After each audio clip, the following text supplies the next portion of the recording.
Welcome back नाज़रीन। ख़बरनि जी शुरुआत कंदासीं हिन अहम ख़बर सां। अमांखे ॿुधाईंदा हलूं त सिंध जे वॾे वज़ीर सैयद मुराद अली शाह मज़ार काय ते हाज़िरी भरी आहे।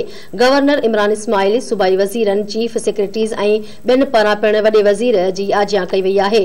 वॾे वज़ीर सैयद मुराद अली शाह मज़ार काय ते हाज़िरी भरे गुल रखिया। नाज़रीन, अमांखे अहम ख़बर ॾियूं पिया। सिंध जे वॾे वज़ीर सैयद मुराद अली शाह मज़ार काय ते हाज़िरी भरी आहे।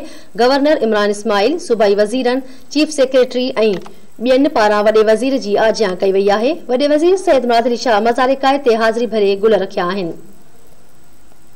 अहम ख़बर अवांखे कराची खां ॾियूं पिया। सिंध जे वॾे वज़ीर सैयद मुराद अली शाह मज़ार काय ते हाज़िरी भरी आहे। गवर्नर इमरान इस्माइल, सूबाई वज़ीरनि, चीफ सेक्रेटरी ऐं ॿियनि पारां वॾे वज़ीर जी आजियां कई वई आहे। जॾहिं त वॾे वज़ीर सैयद मुराद अली शाह मज़ार काय ते हाज़िरी भरे गुल रखिया आहिनि।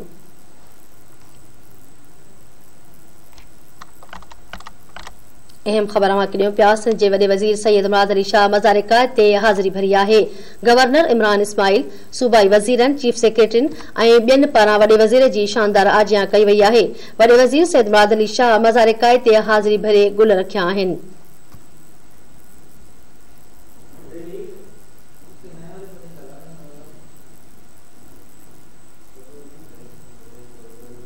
अहम ख़बर अवांखे कराची के ॾियूं पिया। सिंध जे वॾे वज़ीर सैयद मुराद अली शाह मज़ार काय ते हाज़िरी भरी आहे। गवर्नर इमरान इस्माइल, सूबाई वज़ीरनि, चीफ सेक्रेटरी ऐं ॿियनि पारां वॾे वज़ीर जी आजियां कई वई आहे। वॾे वज़ीर सैयद मुराद अली शाह मज़ार काय ते हाज़िरी भरे गुल रखिया आहिनि।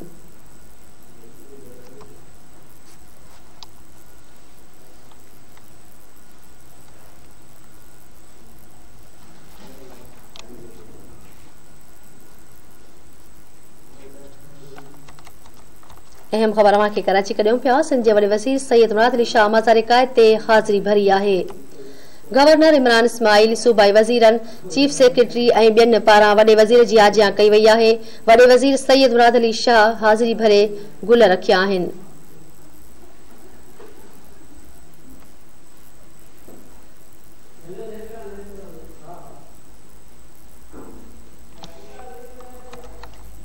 अवांखे अहम ख़बर ॾियूं पिया। सिंध जे वॾे वज़ीर सैयद मुराद अली शाह मज़ार काय ते हाज़िरी भरी आहे। गवर्नर इमरान इस्माइल, सूबाई वज़ीरनि, चीफ सेक्रेटरी ऐं ॿियनि पारां वॾे वज़ीर जी आजियां कई वई आहे। वॾे वज़ीर सैयद मुराद अली शाह मज़ार काय ते हाज़िरी भरे गुल रखिया आहिनि।